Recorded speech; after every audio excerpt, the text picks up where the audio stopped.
those are the most exciting projects for us because we are experts in what we do.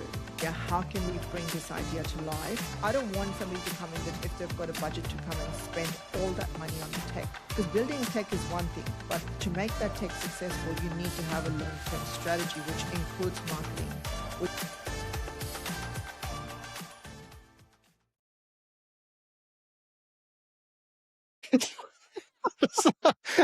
Oh my God. We're going to have to start that again. You're editing. You're not editing that? No, okay. Okay. With these could be just bloopers on the stuff. Yeah, this can be Christmas bloopers, can't it? Yeah. Are we going? Okay. So, Oh, no. Mona, welcome to Everyday Heroes podcast by Kofkin Bond. We are friends, which is why we do burst into laughter quite frequently at each other.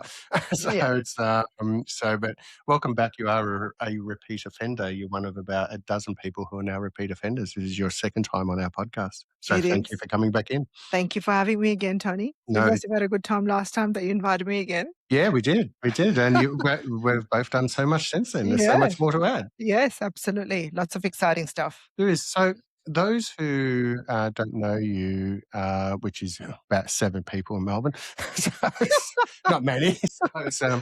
But those who don't know you, you do own your own tech business, Avant Tech, and you basically, I want to go back to your original corporate role before starting Avant Tech as well. You worked at Census, and those of people who don't know who Census is, it was like the Yellow Pages as well. So you were, and we were talking just off air earlier, for example, back in, I think you said it was early 2000, but a full page advert in the Yellow Pages was $96,000. That's right. Per year. Per year. Yeah. Yes. Now, 1994 was when the internet first came out, and I still remember those first internet pages. There was no video content on them. They were basically junk mail. They're like a brochure. Yeah. But some of them were beautiful. Yeah. And you're getting recognition out there all the time. And websites back in 94 cost a lot more to build than what they do today. Yes. And, aesthetically, they're certainly nowhere close to what they actually are today and what you build, besides your apps and fintech and everything else that you've done as well. But what's the difference of that static Yellow Pages, which we all used to look up to find someone and ring someone, versus where we've gone to today? Because once upon a time, the internet was going to take over the world and we were going to lose our jobs. And what the internet has done has magnified all of our businesses and increased our wealth dramatically as a result, those who are good in business. Can you give your thoughts and backgrounds of the original Yellow Pages, being involved in that, to where we got to in, say, 2010 compared to where we are today? And I know you're doing a lot of work with AI as an example as well. So, very interesting sort of shift that has happened since when I started working at Census back in 2002, coming from a journalism advertising background. And back in the day, the Melbourne Book used to sell a full page ad for $97,000. And that they could justify that based on the reach, right? So that was like the print, obviously, directories cost more than internet, and the population of Melbourne was more than Adelaide and Perth and other states. And that's why the distribution was one of the factors, and the printing costs and everything else. And you had one limited space, and you just had to sort of really put everything in it to grab the audience attention. Obviously, the categories will make it easy for people to find you, but then you have to then stand up between your competition. And then that transitioned to online. And you're right. Those the first websites when they came out, they were horrendous. Some of them were really, really bad. It was, and where we have come in less than 30 years and where the world is heading, you just can't predict things which were happening in 5 years. Now it's taking 18 months. So that's the power of technology and transition, how we have transitioned. Just to recap on the question. So, in my opinion, I think it's not just about looking pretty. Like, obviously, it's an overcrowded landscape when you go online. No matter what category and what business you are, you have to give your audience and your viewers a reason to, stay and search more if they have landed on your website. Yes, that first 3 seconds is when you grab the audience attention when they land on your website. But the technology is, evolving on a daily basis. It's not just having a aesthetically beautiful website, but it's also about making sure that it's giving your audience everything that they have landed on your page to get, all the right information, navigation, if you're trying to showcase all your services, how they are positioned, how the messaging is, what makes you stand out between, among your competitors, if the website is showcasing your vision, your brand, everything in its true sense. There's so many moving parts now, to creating a website that will really deliver the results that you are after. So yeah, it's not just having a website to tick the box. There's a lot of other components that come with it to make it success. I I've seen, and with ourselves as an example, but I've seen a lot of times that if a website isn't easy to navigate or for you to find actually what you're looking for, or just 2 clicks or maybe 3 clicks to get through to pay for something, Yeah, people just stop and give up with that's it. right. Yeah. And it's interesting how people will spend a lot of money, say, on SEO as an example, the search engine optimization. Um, but then the people say that looks good and go through to something that they can't navigate and just give up. No landing page, etc. So how, from your perspective, do you have somebody who has great advertising, great marketing through to the end result of them wanting to get through and look at, and then at least have the option of potentially engaging with you as your, say, your client, to become your client as an example? Yeah. I would say that website is the foundation Yeah. of everything that you do. Yeah. You're wasting your money if you're just spending on Google ads, because they will last until you're throwing money at Google Oh, or absolutely. Facebook or Instagram. The minute you stop and you've got no foundation to land back on, all that money is down the drain, Yeah. in my opinion. And website is your first foundation, and then everything else that you do helps. Your website then helps everything else that you do in terms of your marketing efforts. Your SEO can drive results to your website. Digital marketing can drive traffic to your website. But then once they land to your website, land on your website, what is there to keep them engaged? So it's when we start working with clients come to us, we don't just jump straight into doing a website. We do a proper sort of discovery, really understand their industry, understand their competitive landscape, what makes them unique from their competitors if they are in a very competitive industry, and then we create the sort of the site map, the user experience, the design. Content strategy is also a very, very important key in designing and building a website.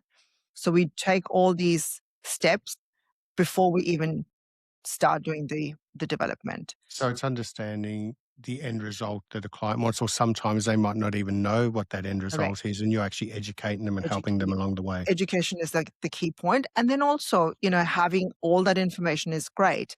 But if you're not then capturing their information, if there is no proper call to actions, it's not integrated to the forms, HubSpot or whatever CRM you use.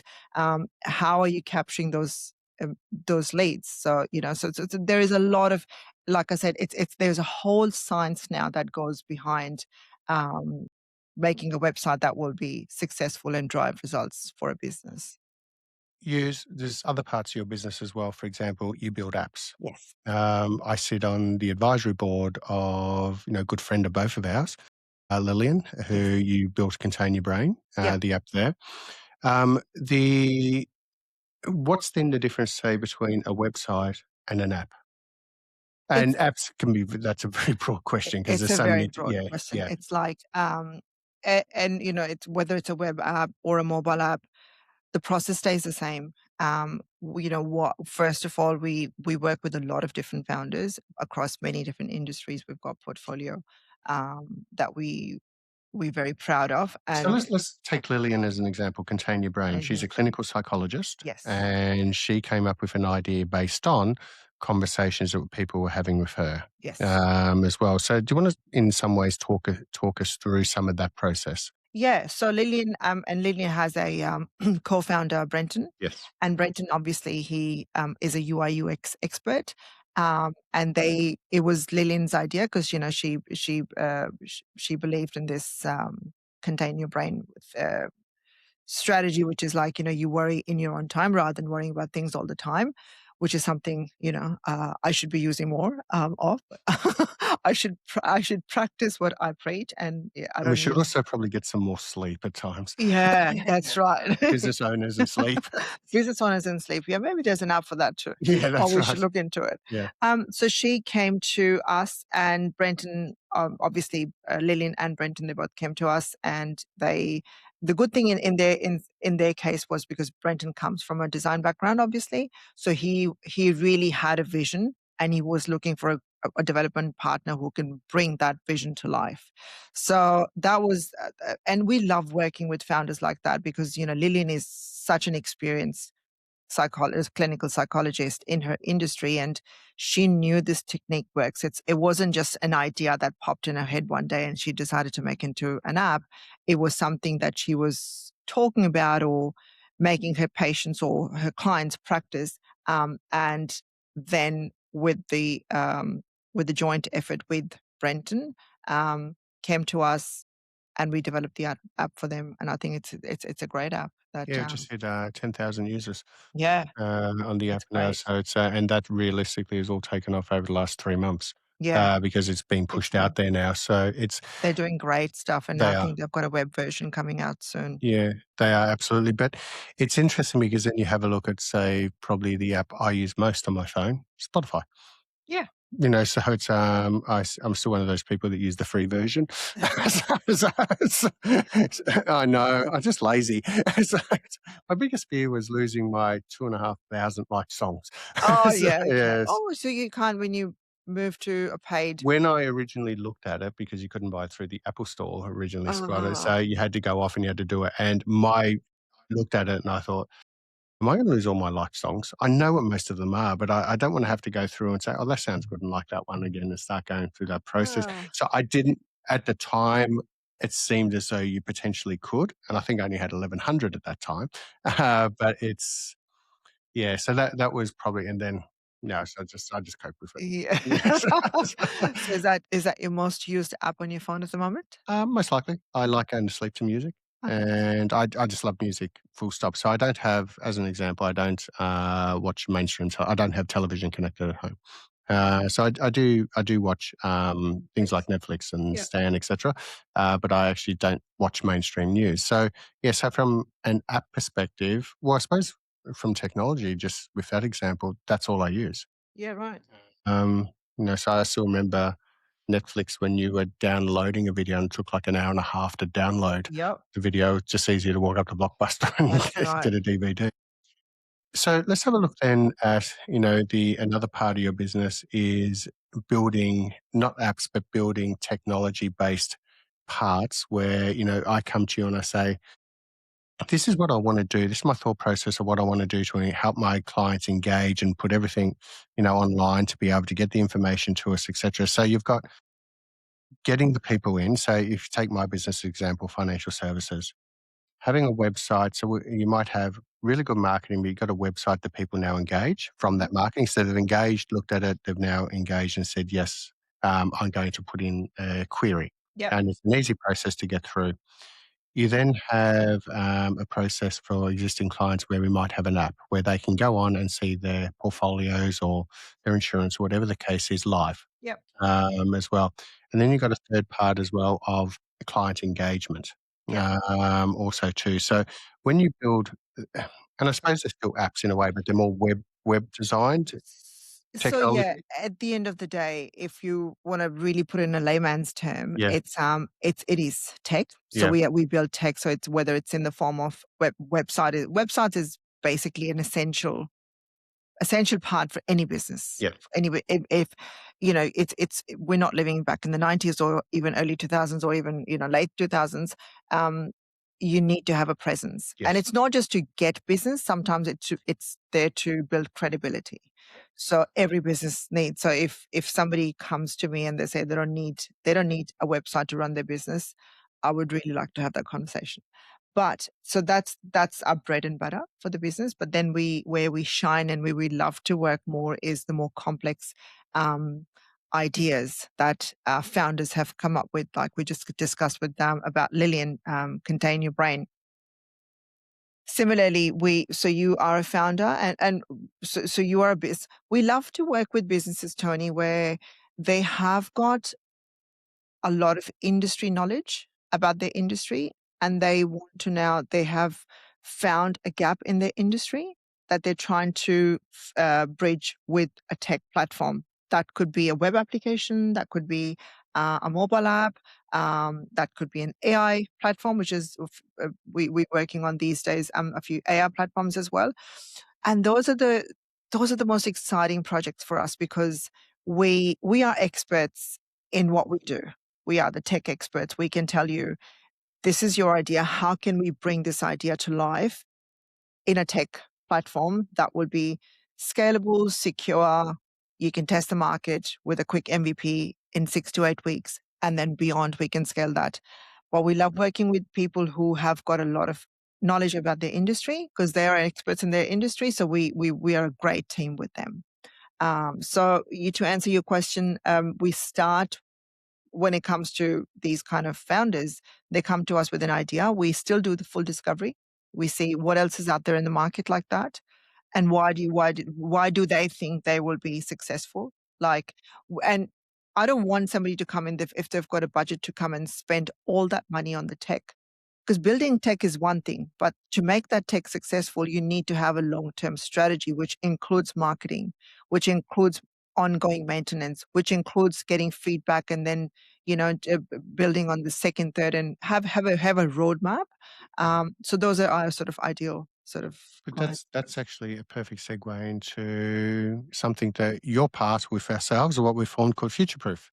And I remember, I think you had a spaghetti seafood gambini, and I had a risotto down at University Cafe, It and was a beautiful lunch. yeah, and we were talking. So that was just before the Cup Awards last year, so last Yeah. October. So it's amazing what we've, as a group, achieved in the space of about 3 months. So getting several business owners together to form Future Proof, one of the founding partners. But it's exactly what you actually just said. So one of the ideas, as you're well aware of how the concept of Future Proof came out of the fact of we have a lot of SME clients who my goal for them running a financial services business is what can we do, not just to look after their money, but what can we do to potentially help them not sell their business for $5 million, but sell their business for $30 million over Yeah. that same period of time.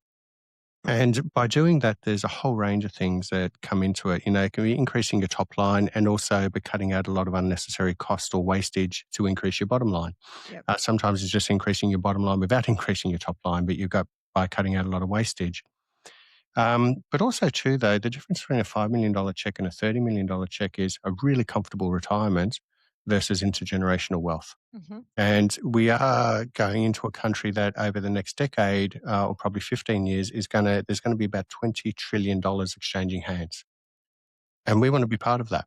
And you're going to be part of that as well for what we're doing in Future Proof. So what when Shay became our general manager of operations, I made it very clear to him that I am smart enough to know what I don't know.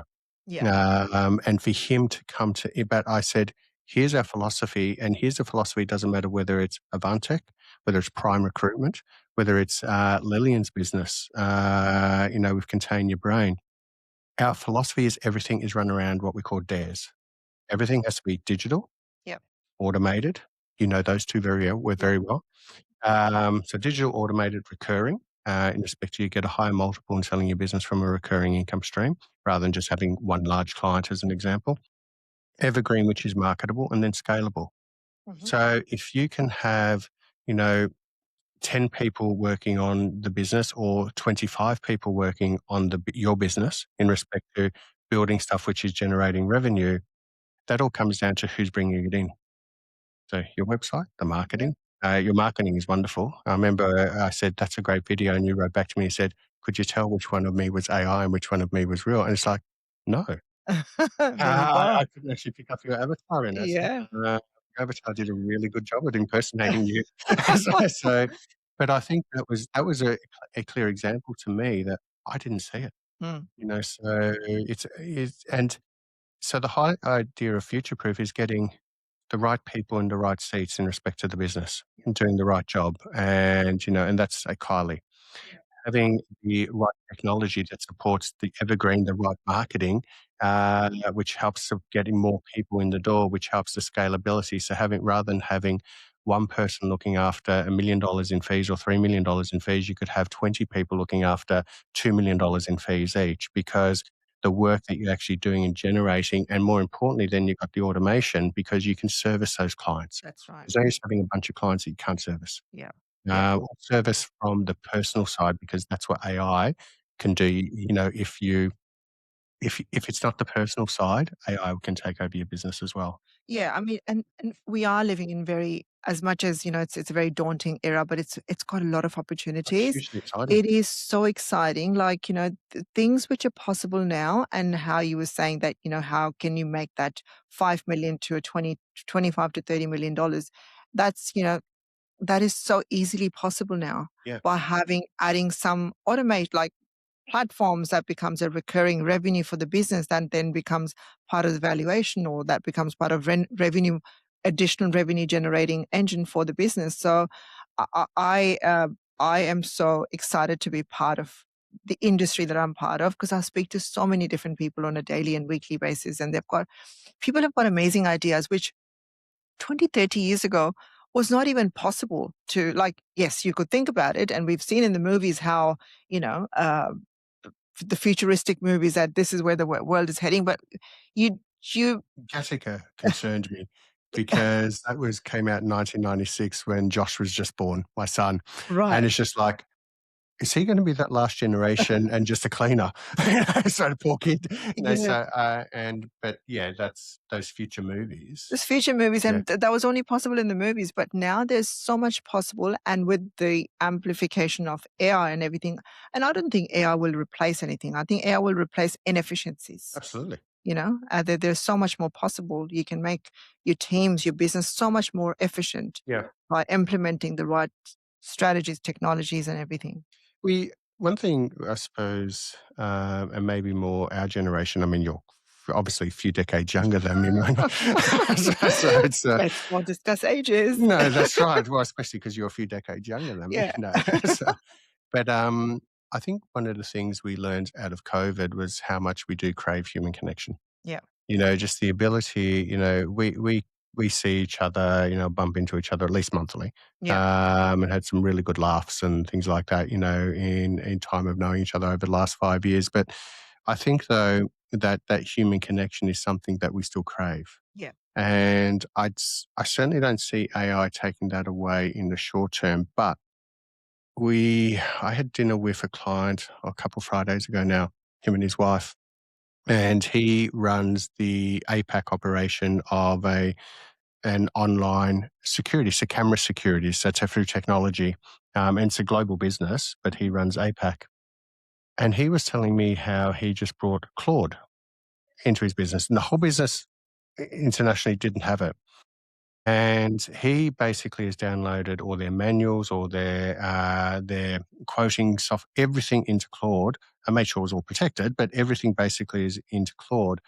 And he said it took basically a year for Claude to really understand everything he's done. But even now, so it will go through his emails and actually pretty much write his email responses for him. He just has to double check and press enter. He said that has saved him so much time during the day, where actually putting something out which would take, three people a total combined 25 hours to get that quote out for a government or municipal area, he actually can now get done in around about an hour and a half, Yeah. him by himself, Yeah. not needing those people on it. And the interesting part of that was that hasn't mean, oh, I only have to work 1 hour a day now. He'll still do his 8 or 9 hours a day, but he's getting so much more done.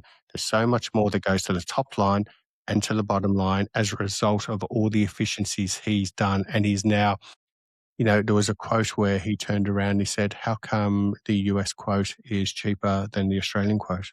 We're the same company." Wow. Yeah. And well, it's not. And he said it is. And there was a inefficiency in the quoting software that took into account currency conversion. That's just a simple example that nobody can pick up on. This is a global company with, 3,000, 4,000 actual salaried employees. Yeah. Yeah.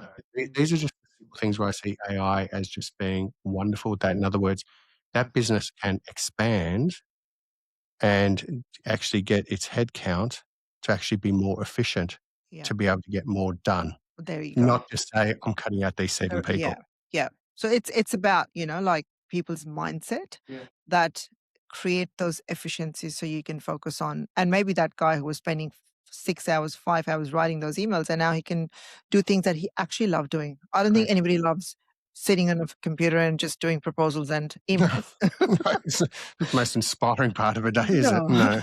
No. But I think, though, that's an example of the scalability side in Dares and what we're building through Yeah. Future Proof as well. You have, the right meeting structures, everyone being held accountable. Who's the visionary? Who's the implementer? Yeah. You can't be everything in your business. Yeah. Well, if you want your business to grow, you can't be everything in your business.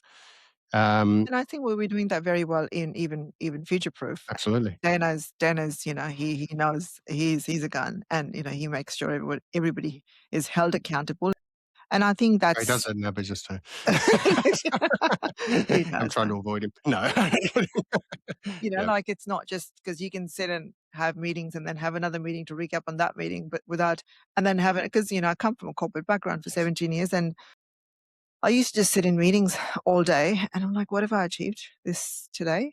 Maybe just 6 meetings. And yeah, back in the day, we didn't even have AI note takers. So Wouldn't it be nice to go home to your loved one and they say, "How was your day, dear?" And all you are is excited because you can't wait to tell them because you actually had accomplishments through the day rather than just sitting in meetings during the day. And I think that's one of the real factors that I see in Future Proof and what is happening in here and our own businesses and what we're doing for all of our clients as well, is that you actually, there's that sense of accomplishment. You yeah. know how, as an example, just use sport as an example. Mhm. You can start training and doing something today, you're not going to see the result tomorrow. Yeah. But over the space of a year, 2 years, 3 years, the results can just be huge, absolutely amazing. But you still have to say, "Okay, I still have to get up in the morning." I might not see the result the following day or the following day or the following day, but sometimes it's just a case of looking back at photos and going, "Wow." Or my first training for a marathon, the first marathon I did 4 years ago was done in 4 hours, and I'm now doing a marathon in 2 hours 50. Wow. I'm not, but so Okay. what I'm I'm saying like, is, okay, what I'm you saying is what? that that could actually just mean the Yeah. progress of somebody, because the hardest thing to do is to start. The second hardest thing to do is to remain consistent. Consistent. Yeah, and that's Absolutely. the thing in business, the thing in your business. It's the thing of having this consistent approach in respect to what you do, but also you being able to pivot. It's a case of, no, I build websites, this is all I do, and I'm ignoring AI. That's right. You actually have always been at the forefront of everything. You can go back to clients and say, this is an option that we can now attach to what you've done Yeah. with your existing clients who already know you, trust you, and like you from the work you've done. That's right, because there's so much coming in that tech landscape that you can keep on adding value. And I always say that website is a verb.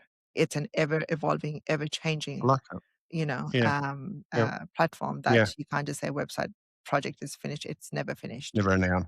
Never a noun. Mm. Never a noun. So yeah, we can certainly keep on adding more to existing platforms, which is what we're doing. We're building some amazing multi-agent. We're actually building a very interesting Can you explain multi-agent to our listeners? What that means? so we're building a platform in the legal space where there is multi-agents on the platform where so they talk to each other when you feed something to So it. it's technology, it's AI talking to each The other. AI talking to, Yeah. yeah. So there's multi-agent platforms that we're working on. I can't say too much about the platform because it hasn't been launched, but it's not too far. So there's some exciting. We built recently. Launched a platform in the music industry, which was again AI is not replacing people, it's just making the process efficient. Where this idea came from a music producer, and this is to provide the musicians feedback on their music, so you can upload the file on the platform, and the AI. So it's a hybrid platform with a combination of an LLM, which is large language model, plus a custom code, and the platform provides musicians very quick feedback. Where do you need to go up and down bass? Like, I'm not a musician, so I can't tell exactly how it does it, but Well, I think I am, but I'm not. yeah, well, it's a very sort of interesting concept, and it's getting really, really good traction and feedback from the market. So there's just so much possible if you open your mind and embrace it rather than try and resist it. There's so much possible now with the technology, with this whole AI digital world that we ever changing, ever evolving, ever exciting landscape that we That are is in. magnificent. The Where do you see, I mean, and it's so hard to answer this question being in Yeah. tech, but I'm gonna ask it to you anyway.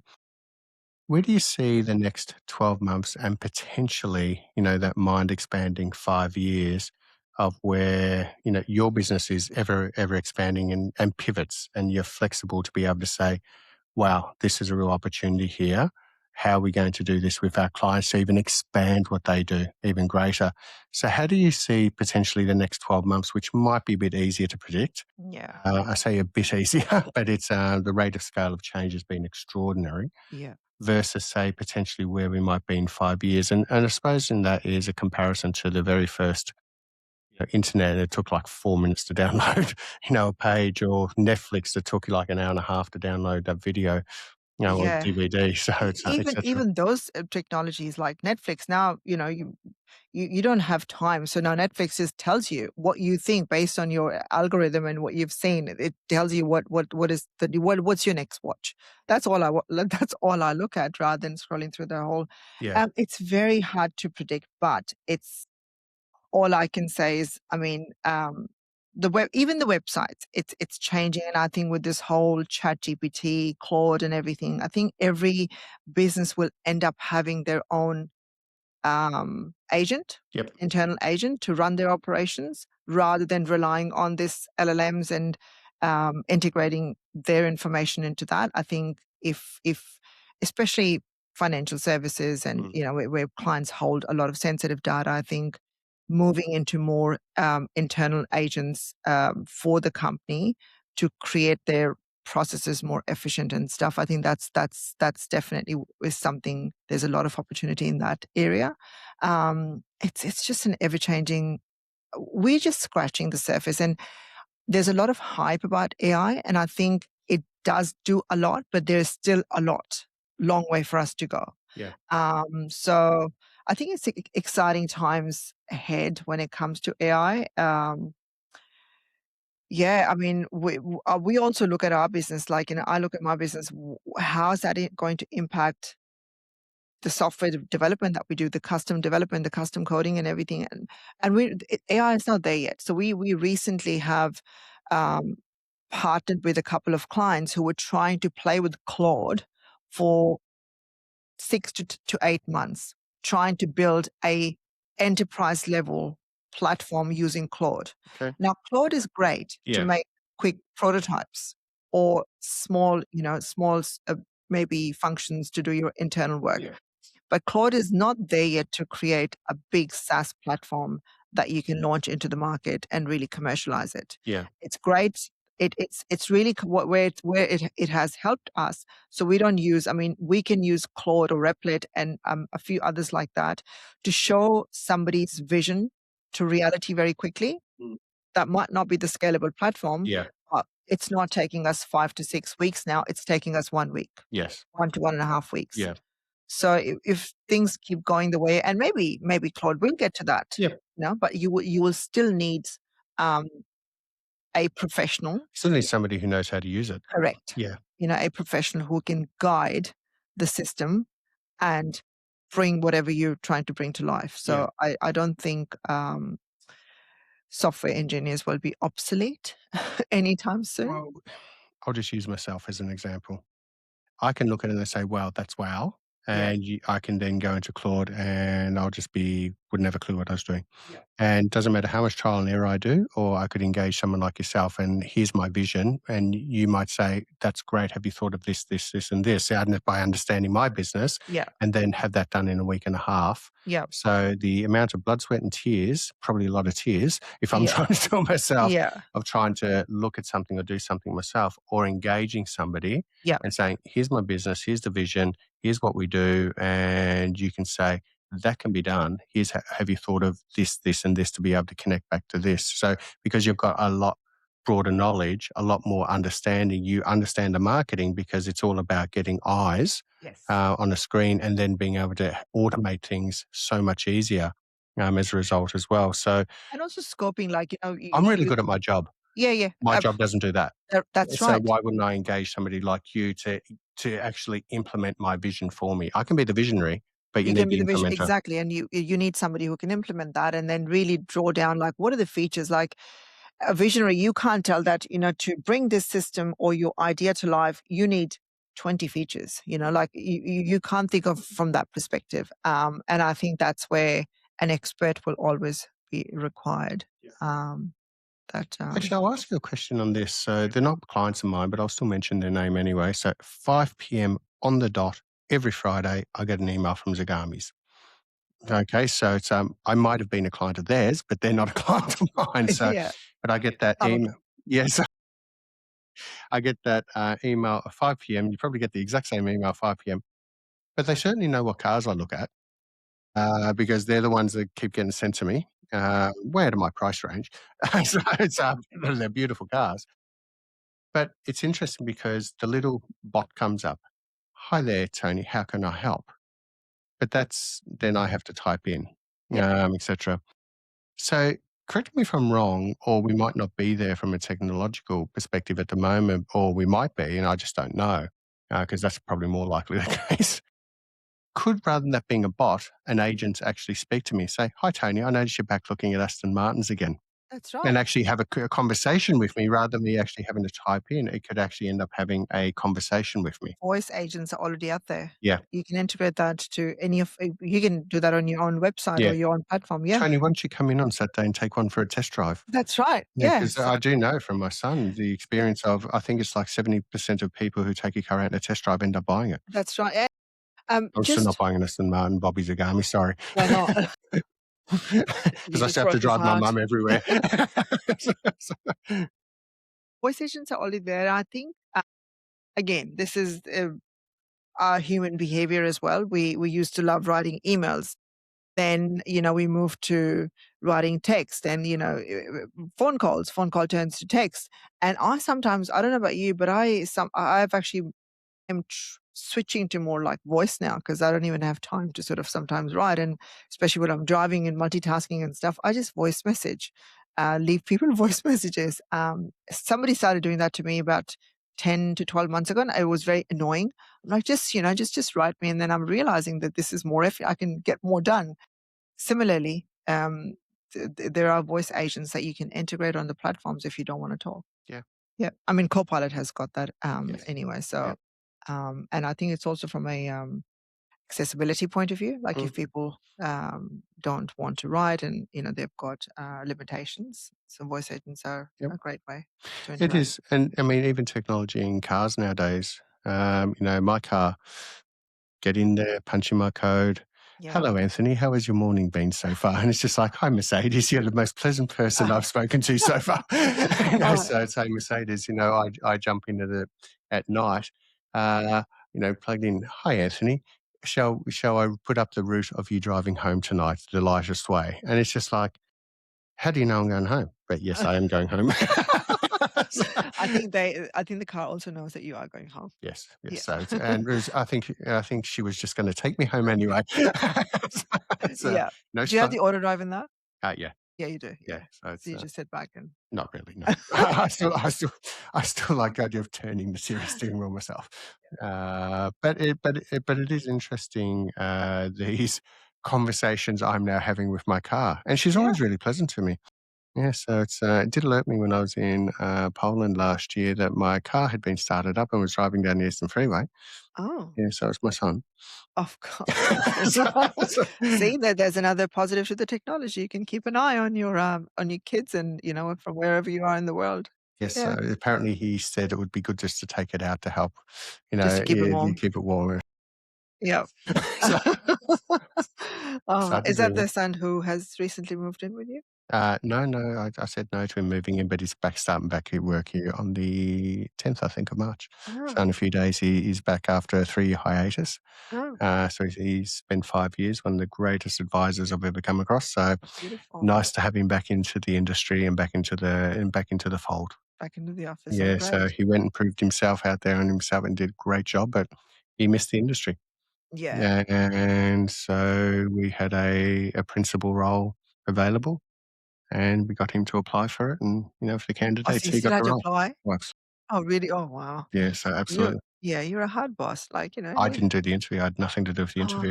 In okay. actual fact, I think I was in the interview for you, Bella, because I know Bella's mum, so I stayed right out of it. Oh, Yeah, okay. she had to get the job on her own merit. Her Oh. mum kept saying how good she was.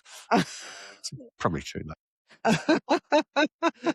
Oh, No. But, there was when Bella's mum asked, there was a position available. Because somebody who was a graduate who was working with us 3 days a week, she finally got her law degree, and we knew she'd be joining, a law firm, yeah, and gave her wonderful references. So that position opened up, and Bella has done a magnificent job in there. So, but that's what it is. So even with Josh, though, it was a case of no, I could not be involved in those interviews. yeah, yeah. Fair enough. Yeah, and he doesn't report to me either. Yeah, I'm here too. So but I'm looking forward to having him back because he's an amazing advisor. that's Yeah, nice. but he Yeah. won't be driving my car That's part anymore. of the contract. Yeah. Yeah. My son thinks he's going to be the CEO of Avant Tech one day. He's only 8. And my mom asked him the Have other big day, "Will you ambitions. work as hard as your mum?" And he goes, "No, no, no, I would just work 4 days a week." And I'm like, "Okay." My mum's done all the work. I just sit back and watch it. Yeah. Now let's end on some rapid fire questions, if that's okay. Mhm. Your AFL football team. Oh, Hawthorn. I thought you were Carlton. No, my You're not that husband bad. and You're my not that bad then. what are you? Essendon. Oh, okay. Yeah. 13th of March, Friday, 13th of March, Marvel Stadium, 7:30 p.m. Essendon shall beat Hawthorn in round one. Oh, okay. That's Well, my no, prediction. I think that should be the only footy question I should be asking because I follow So who's your favourite Hawthorn player? we used to be Buddy Franklin, but Jeez, that's a long a time ago. long time ago. You are But showing your I age would now. say no, no, he's not. So Like he was only you were 15 when you when I liked was Buddy. 15, Yeah, that's right. I would say Mackenzie, Cam Mackenzie, because his mum is my friend. Okay, So I have to. that's a good answer. Very diplomatic answer. Do you like reading or listening to podcasts or audiobooks? Sorry. Audiobooks. Look, I do listen to audiobooks and podcasts a lot because Hmm. the only time I get is during at my gym Yep. and when I'm doing walks. But I think I want to change that this year. I feel like, sometimes I lose track of things when I'm listening constant. And also realized at the end of last year, I stopped listening to everything because there was too much information I was taking in and there Yeah. was a lot going in. And I was getting exhausted and I don't think it was doing serving the purpose. And I just wanted to not listen to anything and just process everything that I've listened to. So Yeah. I stopped listening to podcasts and audiobooks on a daily basis. Listen to this one though. I'll listen to this one, and Yeah. everybody should listen to this one. Especially this episode. That's right. That's right. Yeah. No, I just think that sometimes you need to just clear your head. But yeah, sorry to go back to the question. Audiobooks. So it's interesting you say that because I like to still read books, Yeah. but I found I stopped doing it probably halfway through last year. So I would usually always read before I go back to bed. Yeah. And it's been interesting, living by myself where I sort of a sudden stopped doing it and I don't know why. Yeah. You Um, started writing, Tony. yes, I have started writing. Edit that out, please. No, so it's, I have got 23 chapters sorted out. Yeah. Haven't really pushed out the chapters at the moment. Yeah. But it'll be an interesting book when it's Yeah. finished. Yeah, I'm Yeah, looking so forward to it. yeah, it won't be under my name. Okay. We'll just leave it at that. So, but it is interesting though. I did like always going and reading the actual book and having the physical book. Yeah. That's always been something I've enjoyed, and I think it's because when I was at school, I did have, well, it was not to any extreme level that held me back, but had slight dyslexia. Yeah. So as a result, I used to be able to read the words, but I would read each individual word rather than the page or the story. So you get to the end of the page, I've read every single word and I couldn't tell you what I've just read, Yeah. because I'm just focusing on the next word, the next word. It was actually my grade 2 teacher, Sister Melania, that identified that. But it was actually my grade 6 teacher that really helped me understanding. And one of the things I actually did was suggest to my parents that I was really good at getting on stage and talking. Hmm. But if I had to read that speech, Yeah, you just I your would mind freezes. start reading each individual word rather than Yeah. actually, but I could memorize it. I knew what I wanted to talk about. I could get up there on stage and actually just talk off the cuff rather than actually reading stuff even in grade 6. But the suggestion she made, which I actually did with my youngest son as well, was get him to read a book where there's a movie. Mm. So with my youngest as an example, I did it on The Prisoners of Azkaban, Mm. Harry Potter. And that was based because all of a sudden he saw what a Dementor looked like in the movie. So when he was reading the word, he could have pictures going off in his head when he was reading it. So he could actually explain at the end of the page what he had just read. Yeah. So a bit Yeah. of a visual learner, I Yeah. suppose. So Visual it's, memory and stuff. yeah, that's right. So, Mm. okay. So what's the first thing you do when you get up in the morning? Have a coffee, Do you? cup of coffee, And how do you have your coffee? espresso shot. Okay. This is a good espresso shot A before going good to the gym. espresso shot, Yeah, yes. before. Actually, no, sorry, before that, I have a glass of hot water. Okay. Mm. Yeah. Really hot? No, just lukewarm, Yeah, yeah, like a hottish, yeah. and then a cup of coffee, and then I am ready to start the day. I'm not a Perfect. breakfast person, Yeah. but that'll keep me going for a few hours. Yep. You do like traveling. I Uh, do like traveling. your favorite travel destination? Ooh, at the moment, I'm a bit obsessed with Dubai Mm, because that's where we are expanding, and Saudi. it's pretty exciting over there, isn't it? Very exciting. It's Yeah. just like, there's so much happening, and, it just excites me that the whole energy that's in that region the way things are exploding. Yeah. A holiday destination that you'd love to go to that you haven't been to? Oh, I hope my A husband few is on your listening. bucket I hope list. my husband listens to this podcast We're having because dinner soon, so oh, I'll that's let him right. know. Remind him, please. Paris. I haven't been to Paris yet, Tony. Wow, I okay. know. Yeah. Yeah, Yeah. it's a beautiful city. Yeah. Yeah. France is actually a really great country to travel. Having driven around there once, but I've been to France on numerous occasions. But I actually drove around there once, and that was great. Just stopping off in little towns off the beach. Did that in Italy as well a few Yeah. times. It's just so That's great. yeah. And Damien is half Italian, so he should definitely be taken. Last holiday we ended up going to South America instead of Europe because it was cold. Yeah, So we're in South America. we went to Brazil, we did the whole Machu Picchu, Peru.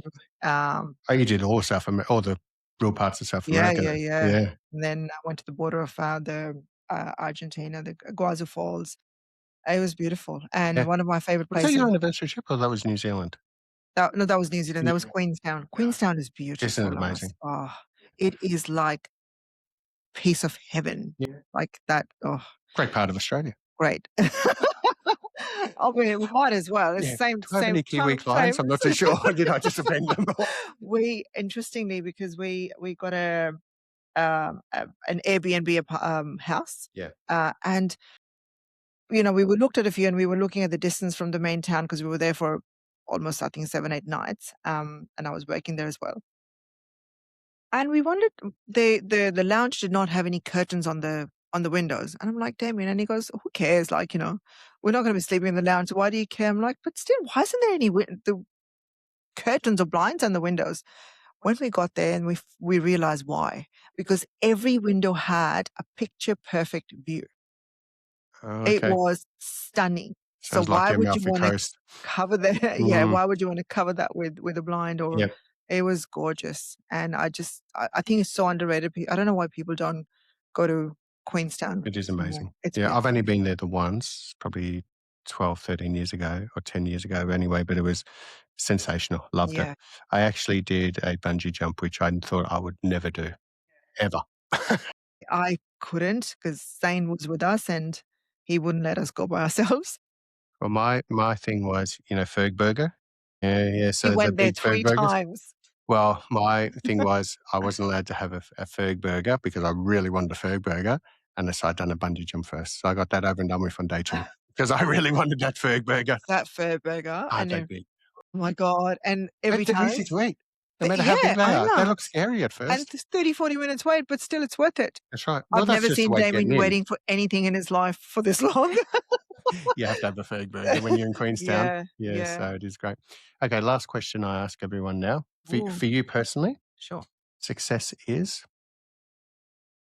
Success is, ooh, for me, success is happiness and balance, where I'm mentally sort of at peace as well. I want to achieve. There's a lot. I'm a very ambitious person, as you know, and I've got big plans and big vision and everything. But I've also, as I'm not getting older, but as I'm getting more wiser, I I'm also mature. more mature.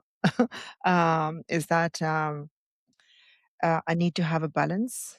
You need to because you don't want to just chase success and not be happy with your Going to life. Zane's basketball on a Friday night.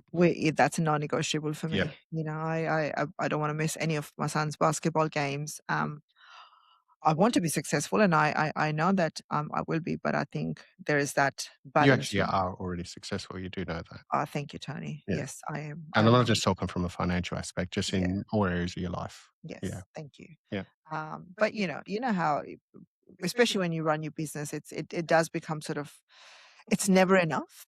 It's but you set yourself standards, and you're always trying to set the bar higher and higher for yourself. But I think it's also very important to create that balance and happiness and, um, enjoy life. Absolutely. Yeah, Well, Zane will be 18 before you know it. I know. Mm, Yeah, he's already, yeah. I look at his pictures keep coming up on my phone, the memories from when he was born. And I look at him now, and I mean, for me, he's still that baby the day he was born, and As he he's will be when he's 30. yeah, I know. Yeah. And but he's like 8.5, almost 5 feet now. Damien measured him the other day. He's a tall boy. So yeah, I mean, that's I want to be successful, but I also want to be at peace and happy Yeah. and travel lots and lots of traveling. Mona, thank you for being our guest today. Thank you for having me, Tony. The Kofkin Bond podcast is a product from Kofkin Bond and Company, which we are an authorized representative of Count Financial. All information in this podcast is for education and entertainment purposes only. It is not intended as a substitute for professional, finance, legal, or tax advice. The hosts of the Kofkin Bond podcast are not aware of your personal financial circumstances. Before making any financial decision, you should read the product disclosure statement and, if necessary, consult a licensed financial professional. Do not take financial advice from the podcast. For more information, head to the disclaimer page on the Kofkin Bond website, or you can find resources on the ASIC website and find a registered financial professional near you. In the spirit of reconciliation, Kofkin Bond & Co. and the hosts of the Kofkin Bond podcast acknowledge the traditional custodians of the country throughout Australia and their connections to land, sea, and community. We pay our respects to their elders, past, present, and extend that respect to all Aboriginal and Torres Strait Islander people today.